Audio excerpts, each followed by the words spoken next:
Hi everyone. Uh, Thank you again for the introduction.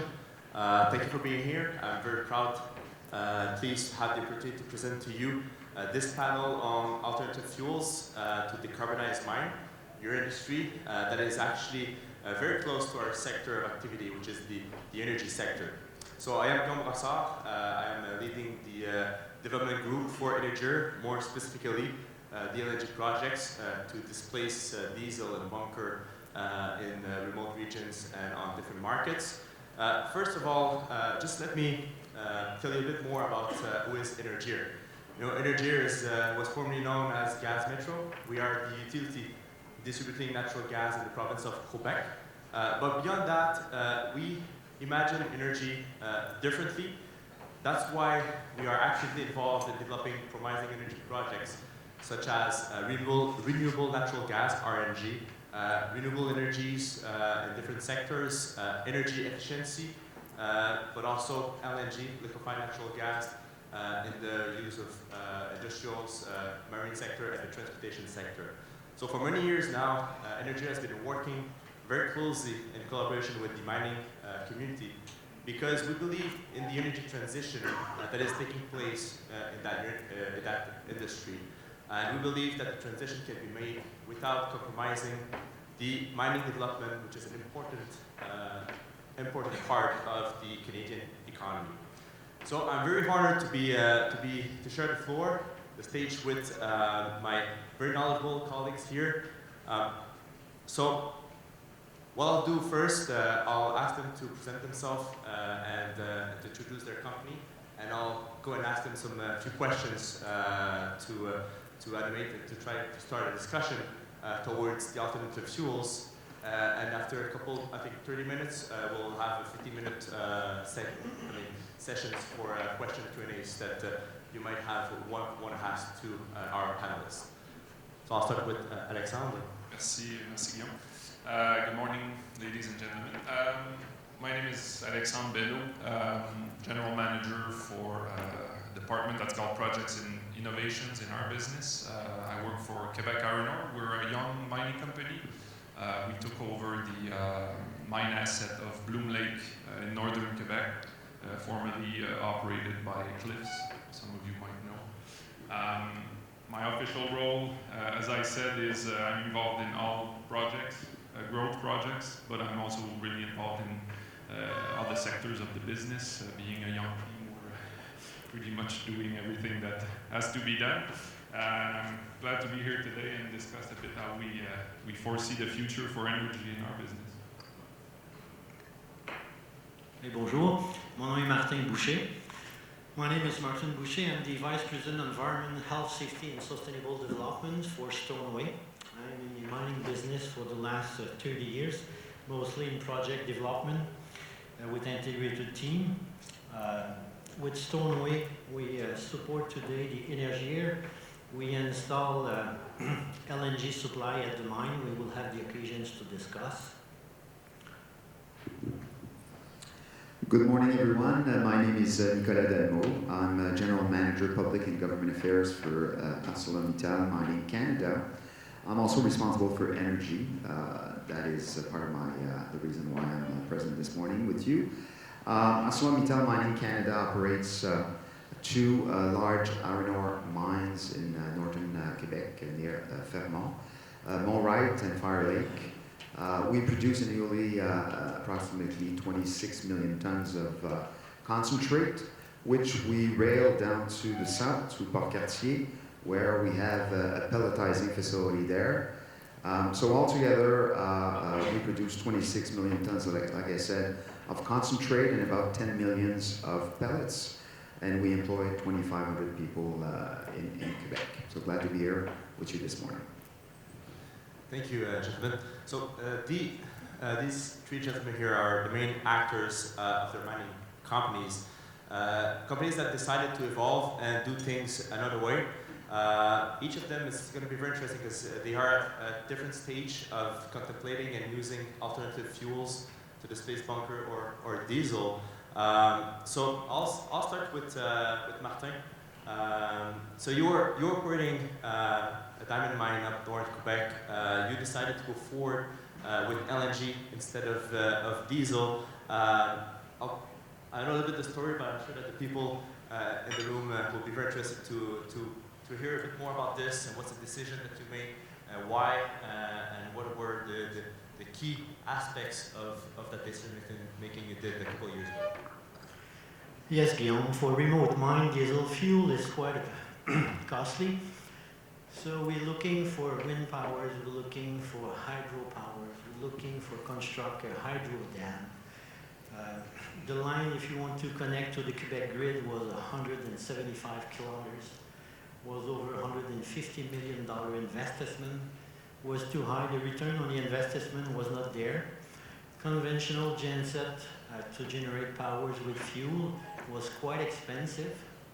And during the time we're looking for financing in 2013, we have a various session of value engineering and how we can improve the project. And the idea become, why not to use LNG?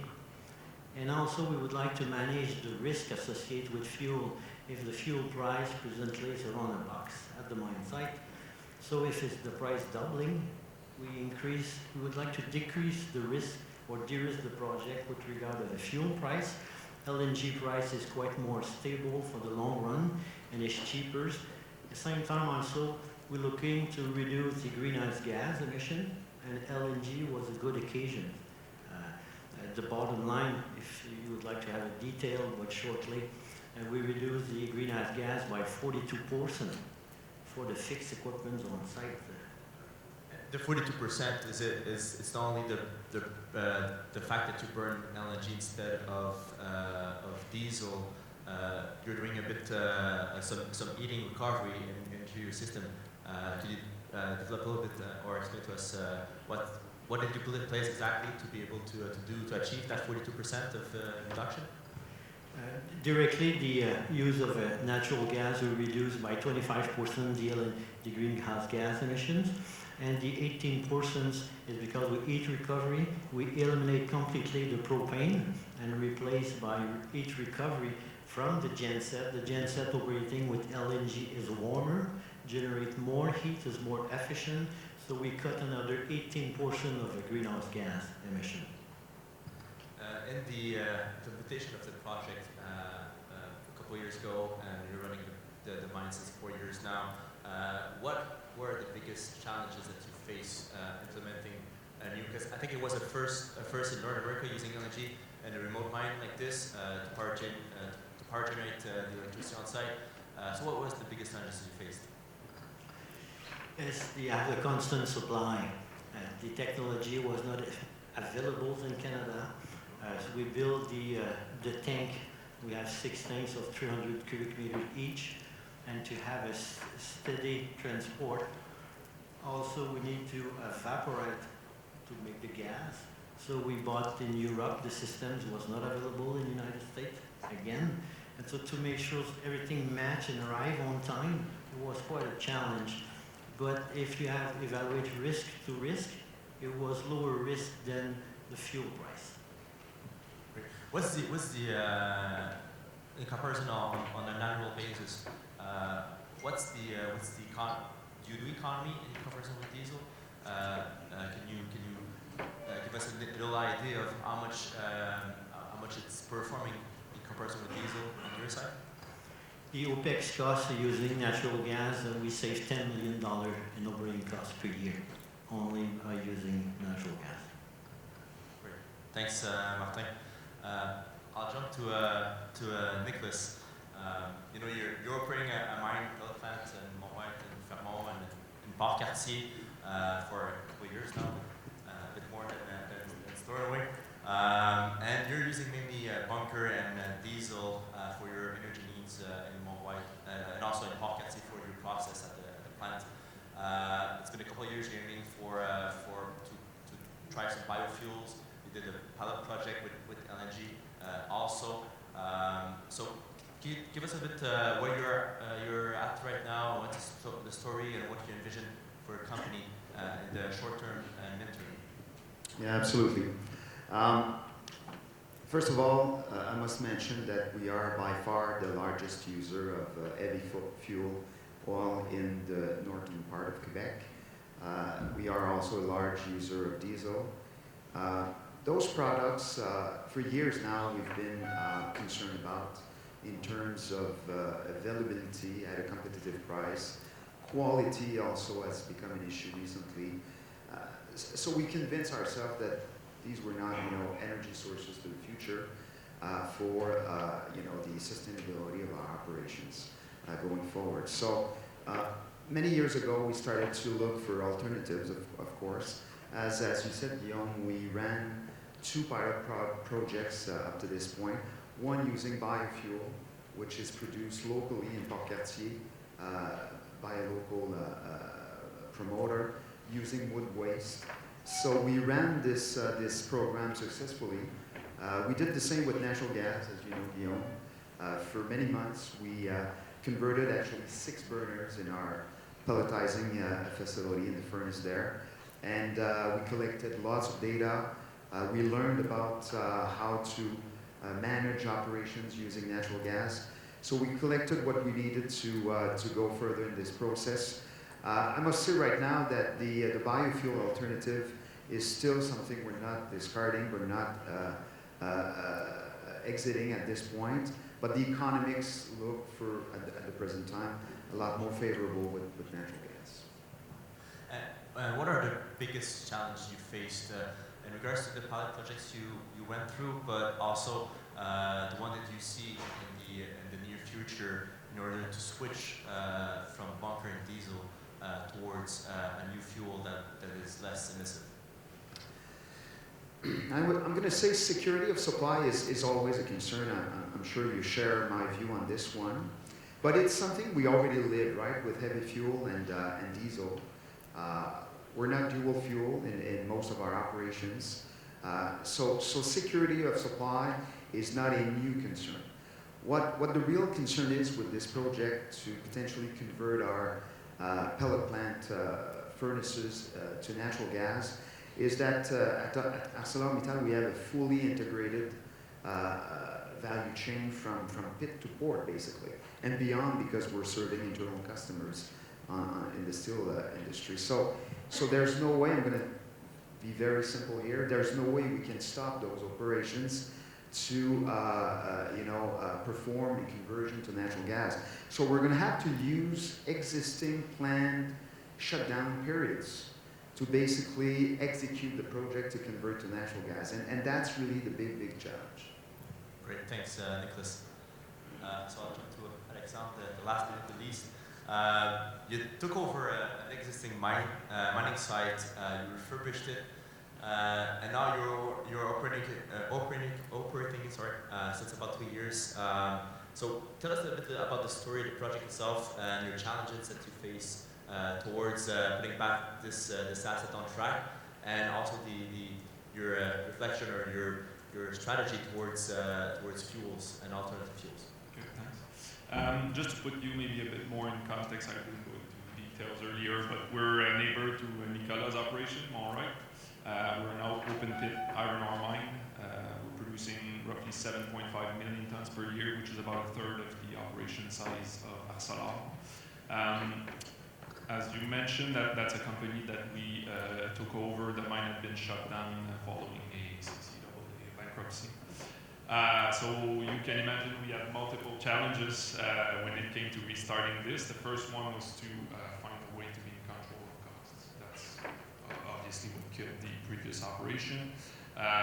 Managing cost was on all the aspects we could find that would not jeopardize the quality of the product. That's something that's key to North American iron ore, I'd say. We're marketing a high quality product, so that was key for us.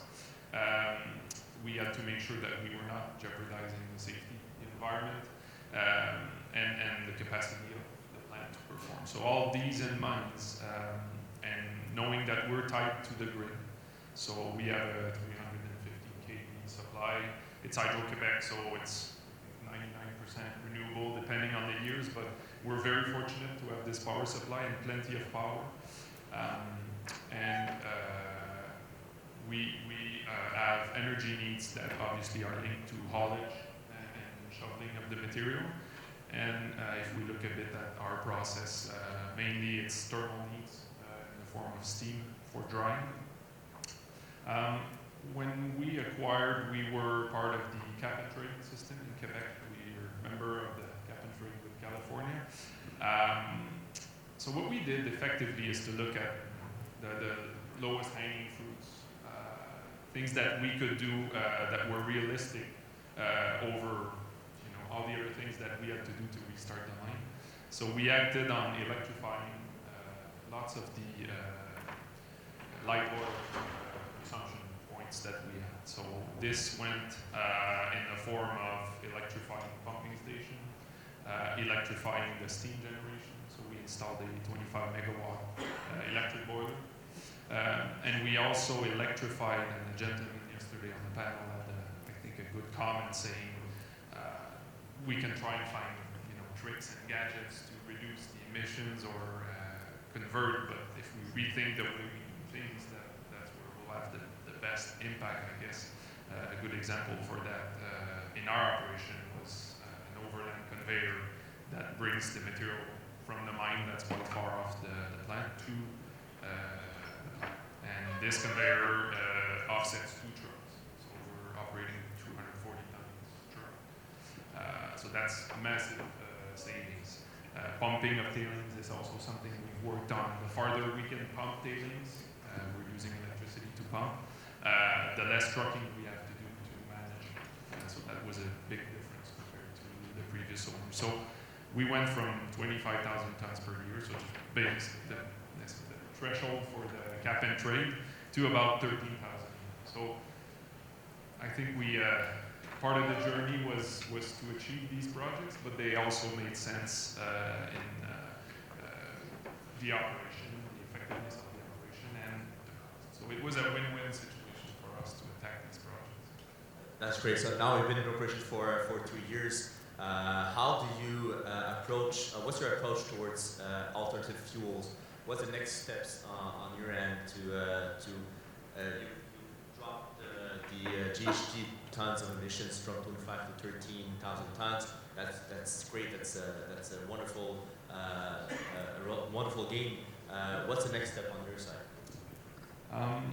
I think that being a young company, we need to frame up the way we'll approach these projects. To be quite honest, it's not. I've seen more major companies yesterday in the panel where, for example, they have their mind set up on how they put a price tag to GHG tons, and how they approach these projects. For us, we're still more in the basic games, but I think the key thing is that environment is really a core value. We inherited of a wonderful site. The asset was in great shape, but it came with passive. To me, that was the reputation towards environment. So we had to make sure that we would bring that back in the right track. So when we approach alternative fuel, energy saving, and greenhouse gas reductions project, I think we don't use the typical financial metrics exactly the way we would use them if it was a standard CapEx project. A lot of effort right now is put on license to operate. It's, to me, very difficult to put a price tag on social acceptance, on being successful in the permitting project, having good relationship with the First Nations. So to me, that all accounts for in the payback calculation for a project that's linked to reducing our impact. So I'd say that with that in mind, we approach the projects one at a time. But the next step to me is really to better understand where the energy is consumed and how we can reduce it at the source more than anything. We have small projects, of course, that we discuss together, but right now we need to understand our business a bit more to go in the second phase and act on these. Thanks, Alexandre. You mentioned earlier in your comments the cap and trade and the carbon taxes. In Canada, it's a big thing. In Quebec, you said we are a member of the cap and trade with California. So there's a cost to each tons of GHG emissions into the market. I wonder, Nicholas and Martin, on your side, how do you assess? How do you take that into consideration into your projects? the impact of the cap and trade on the cost of energy. How do you factorize that when you're analyzing a project towards alternative fuel or new projects in the energy sector? It's a part of the equation. For us, example is around 8 to 9% of the energy producing cost. Just to give an image, so 400 kilometers or 800 kilometers by a plane to Montreal, and when you have a truck to go at the mine site and loop, is 32 hours loop. So gas emission there at the mine site with the quantities would generate for $1 million roughly for the greenhouse gas. So more reduction is a plus, is a part of the equation. It's no doubt. Yeah, I'm going to have by saying, yeah, more and more, I concur. You know, we, as a company, we are among the top 5 of large emitters in Quebec, probably number 3 or 4. So the pressure is out there for us to improve on decarbonizing our operations for sure. And back in 2013, when the cap and trade system in Quebec started, it was not really a topic of discussion in our organization. And it was funny because every project that was reducing GHG emissions was always looked at through two different sets of numbers. You know, people would come to us and say, show us the numbers, Nicholas, without the carbon impact, without the dollar, the dollars associated to the cap and trade. And if the project, you know, makes sense on that basis, then we'll look at the other set of numbers with the carbon benefits. And to me, that's counterintuitive. And so we're making progress within the organization to have only one set of numbers and to fully integrate, the impact on carbon because carbon has a price in Quebec. And regardless of whether or not you have enough free allocations given by the system to cover your emissions, whether or not you're, which side of the fence you are, carbon has a price and it has to be part of the business case. And in the case of LNG, the project I described a few minutes ago, pretty much 1/3 at least, if not more, of the OPEX value of the project comes from carbon reduction monetized in the market. So that's a big weight. Great, thank you, gentlemen. So in regards to alternative fuels, like LNG, you mentioned it, Martin. There was some challenges in regards to equipment at the time. Alternative fuels are often new to the market, and they face some challenges instead of procurement sometimes or other stuff. What are the main considerations that you have in analyzing alternative fuel options, supply chain, transportation, safety, security? I'd like to hear a bit more about this from you, Alexandre. I'm sure I won't be really original on this one. I guess it's the main topic of this session and the earlier one, but safety of the supply chain. In our case, though, we pretty much tend to always have a plan B. So having a single source energy is not really common. We try to avoid that. So for example, the project we're working together involves thermal heating of the plant.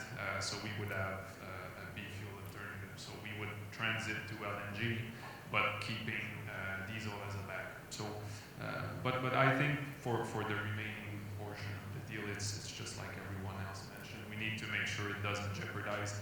We want to improve, that's for sure. We need to reduce our impact, the operation impact, but we also need to be able to operate. Otherwise, there's no sense to it. So I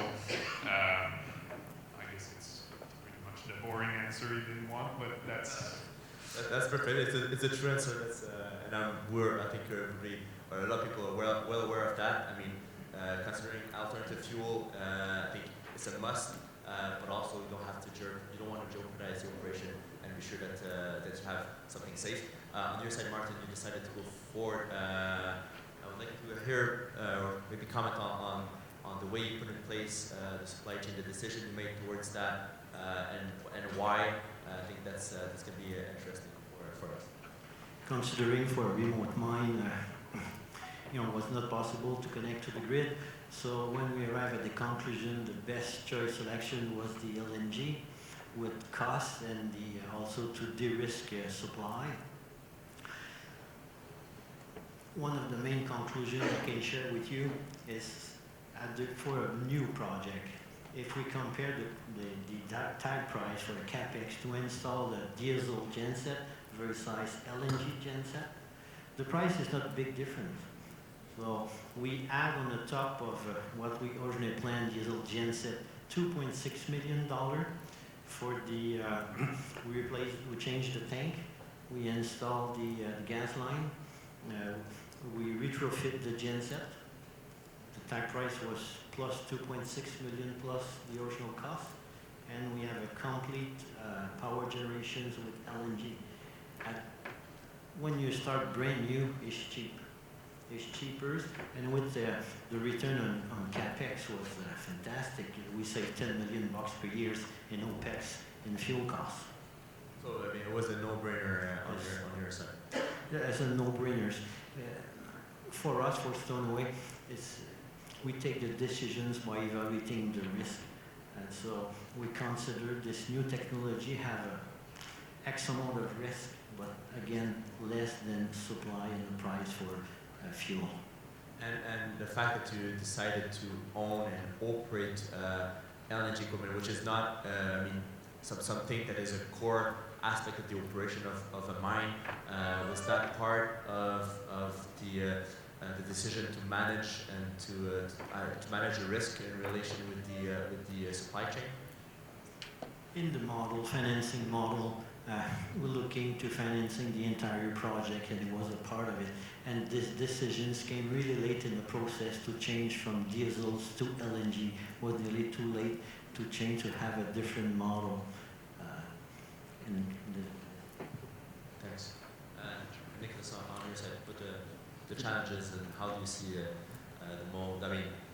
the aspect of the supply chain and the consideration towards the supply chain and the transport? Usually, sometimes it's a bit of the infrastructure dilemma to try to put in place the infrastructure to reassure the end users that the safety and reliability of procurement will be there.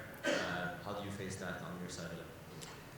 Of course, I concur with what my colleagues have just said, of course, but I'm going to add maybe another aspect that has not been mentioned is about quality. Burning heavy oil and burning diesel in our operations doesn't come free.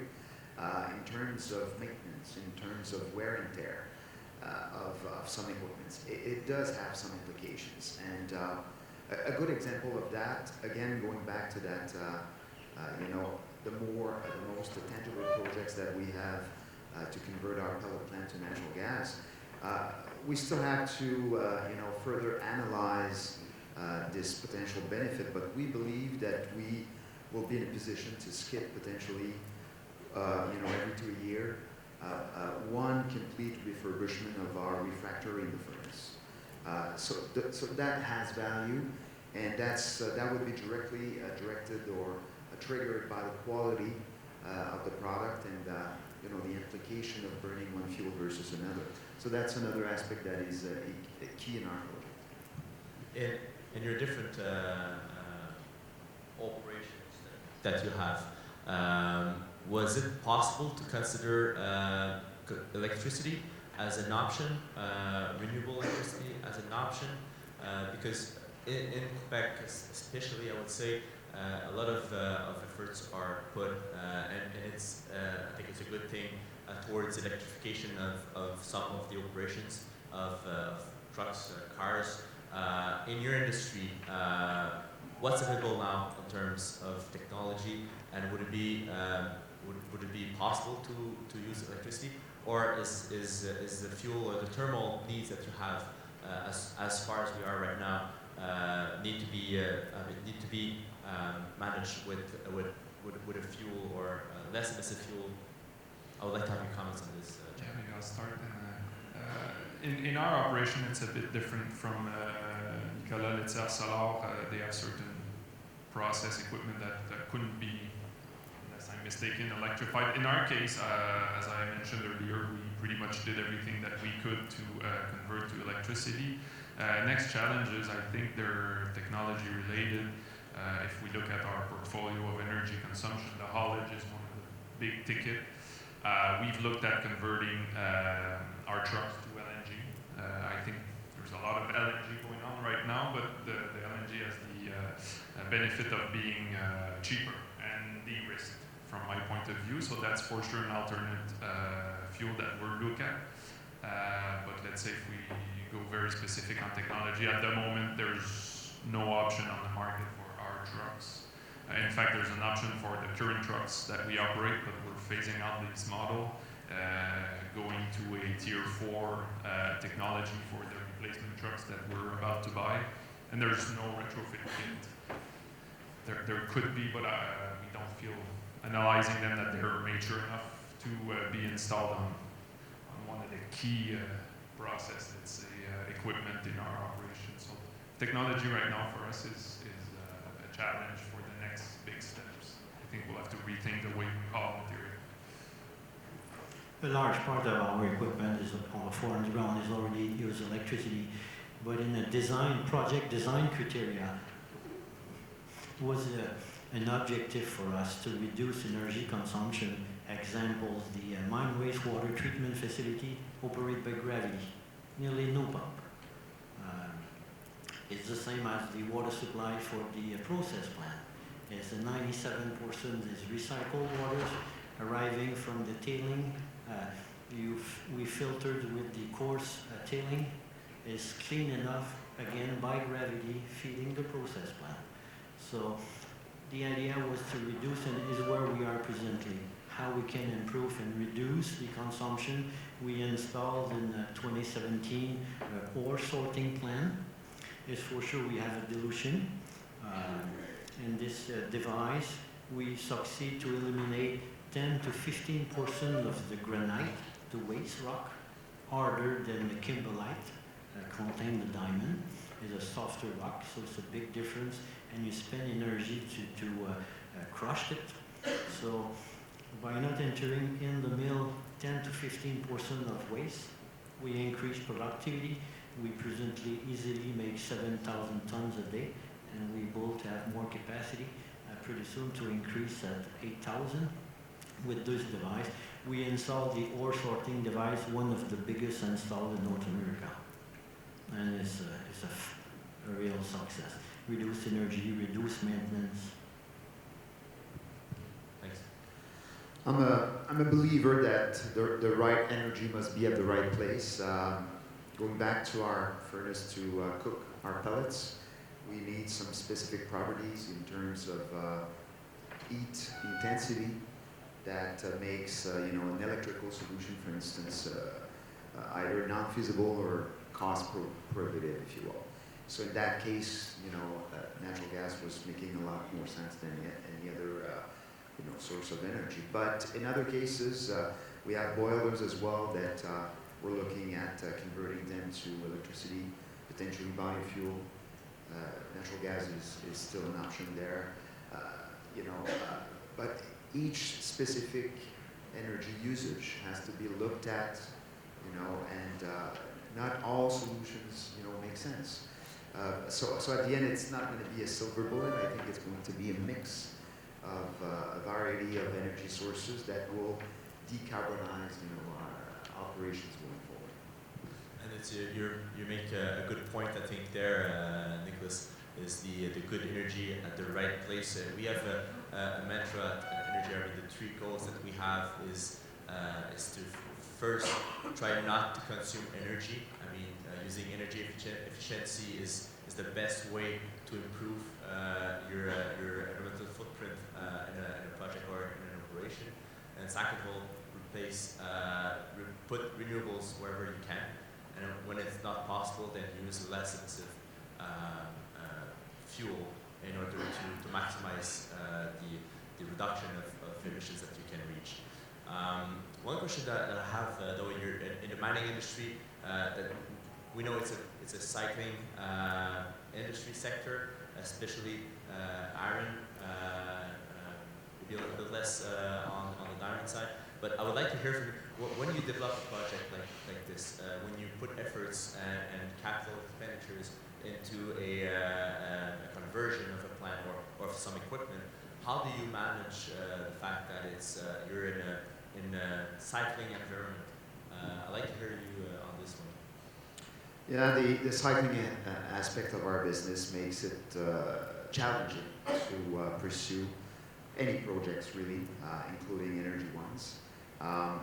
Energy in our business, in our company, comes probably number 2 in terms of cost element after labor.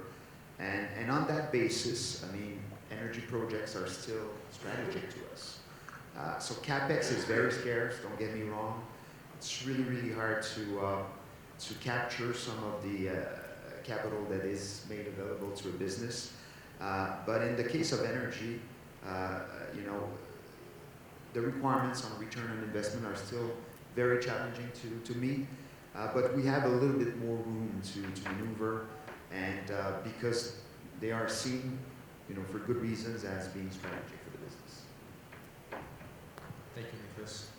Maybe Martin or Alexandre. Also, a question of cultures also. A young business like us, we will publish this year the second energy management plan for saving. It's part of our core business as the same as environment. When you're older enterprise, it's older habit is more hard to move, but nothing is impossible.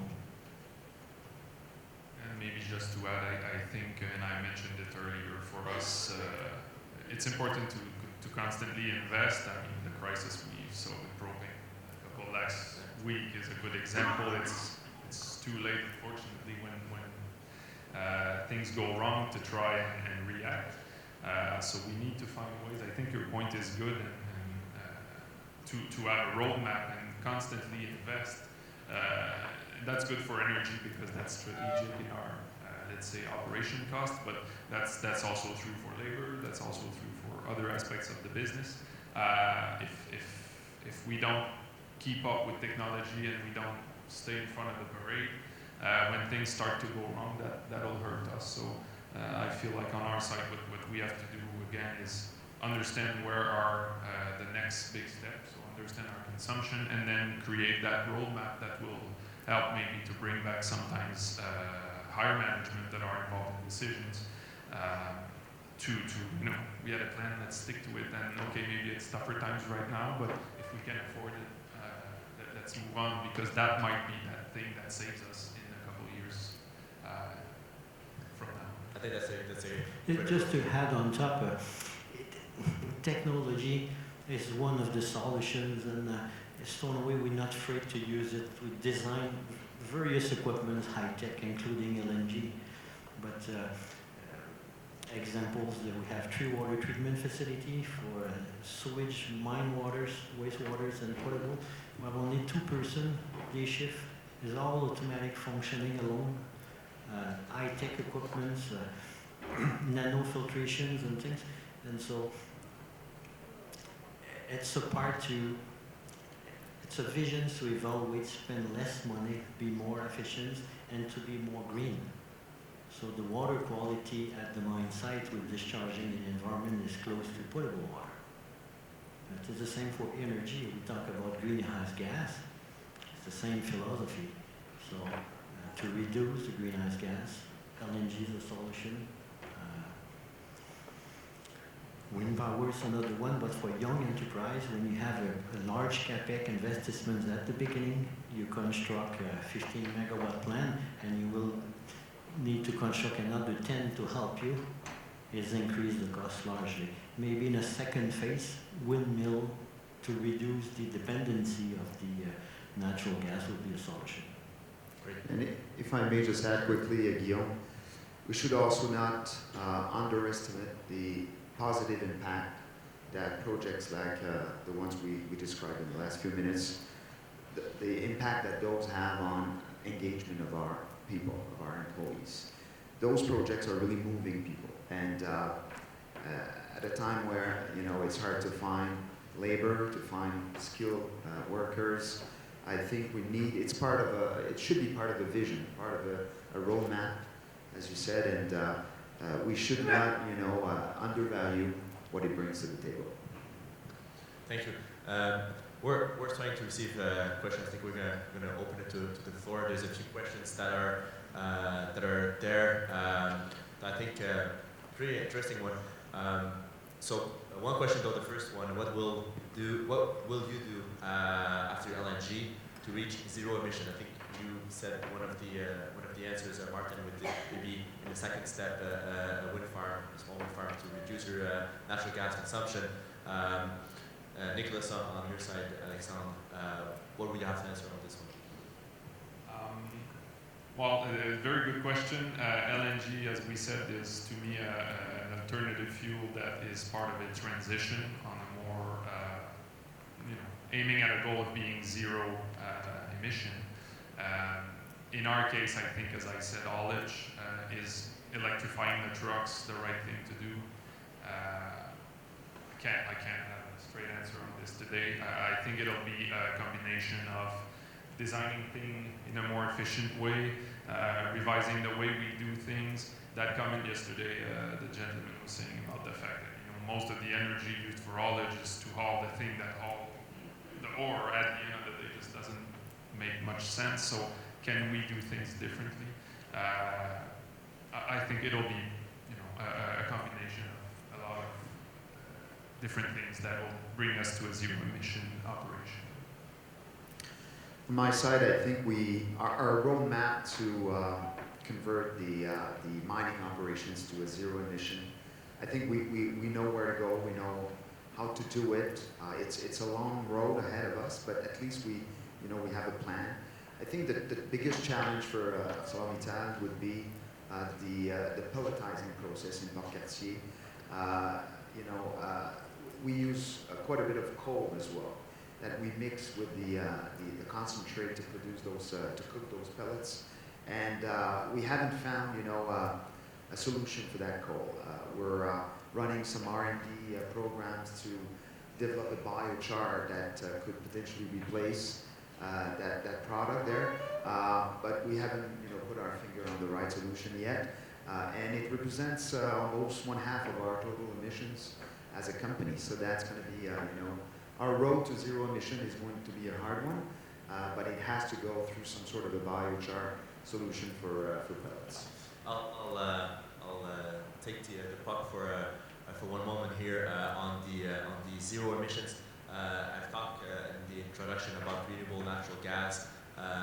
There was a study made actually last year about the potential of Quebec in RNG, and the conclusion was that 66% of all the gas that is actually distributed in the province of Quebec could be from a renewable source, either from wood chips or from landfills or dairy farms and biodigesters. So I think that could be one of the solutions to make the natural gas cleaner, renewable, a renewable option in comparison with electricity or wind or power nap. So I think that could be part of the equation.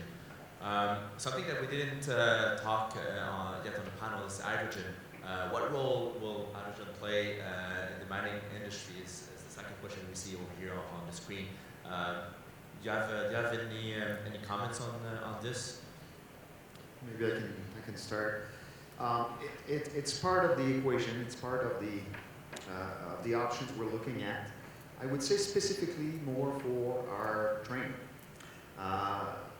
Our railway is our largest diesel user in our operations, and we're starting to look seriously at hydrogen as a potential solution. Electrifying our rail, which is 420 km long, would require massive investments in terms of infrastructure, as opposed to retrofitting our loco and potentially converting to hydrogen. It's still first stage, but it's something that hydrogen could also find other applications in operations, but train is the number one on the list at this point. engine, from my understanding, is what is the closest from being available. But then there's other, I guess some people could entertain us on all the options, but I won't go there. We need to produce it. We need the power to produce hydrogen too. So, but the mining industry evaluate this one step at a time. The constructors to have a 15-yard scoop underground, fully electrified. It's quite a business. You find on a market a smaller, same as a 60-ton trucks, hauling truck for underground. It's not available yet, but it will be, and the industry will follow. We need to follow. Otherwise, in 20 years from now, anyone would like to have a mine in his backyard. So if we want to continue our business, we need to be greenish, and we need to look for futures, reduce our footprint, and reduce our environmental impact to be more acceptable. And projects like displacing bunker diesel, either with natural gas. There's also projects like with renewables, have the Raglan mine in mind. I think these projects are key to get the social license to operate and to promote the industry and actually demystify also the industry a bit on what we do and what you do to enhance and to optimize your operations. Maybe just, I think also that the industry will change from inside as well, and that will generate other solutions, because just one quick example that comes to my mind, the pelletizing is a challenge. So if we stick to the way we pelletize today, we need coal, we need very high thermal energy, high heat. What might happen is that 20 years from now, we won't be pelletizing iron ore the way we do it right now. And that's going to generate a whole lot of opportunities to reduce, because what's coming in front of us is coal pelletizing, coal briquetting, technologies that are not necessarily acting on the energy itself, but on the core of the process, which also makes a lot of sense. Great. Thank you, Alexandre. One question I think could be very interesting is how does making and hauling LNG compare to installing a pipe? Maybe I can answer that question myself, but maybe I'll give Nicholas a chance to answer a little bit even into this, and I'll complete the answer, Nicholas. I would love the pipeline, but I can't afford it. No, it's a very direct question. I think we at different times, at different points in the conversation, we mentioned security of supply, and nothing compares to getting your product, through a system that is robust, that is as efficient under any sort of climate conditions. But this might be, as you know, Guillaume, a future step in times. But I think in this case we need to take baby steps. Get it going, getting on the ground, converting our facility, bringing gas to the North Shore of Quebec is in itself an achievement. If it materializes, of course, because we've been talking about that for 20-some years. But of course, pipeline is you know that very well, is still the favored option.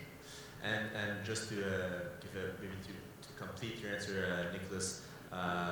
We've been trying to develop a pipeline from our existing infrastructure to bring gas a couple years ago in 2012, 2013, and unfortunately this project didn't go forward. And we found out that the best way, like Nicholas said, to bring gas to remote regions like this with consumptions that are a bit less, considering the distance of a pipe to bring gas up there, that was the best way. LNG, first step, like you said, Nicholas, baby step, going forward, bring gas, convert some industrials, and then you can think of maybe deploying a more major infrastructure to supply and to procure natural gas to a region. And a pipe to go to a Stornoway Diamond, for example, it will be the same, I would say the same case, or a bit worse case, than bringing the electricity from the line. It's really far, so a pipe was really not an option in Stornoway.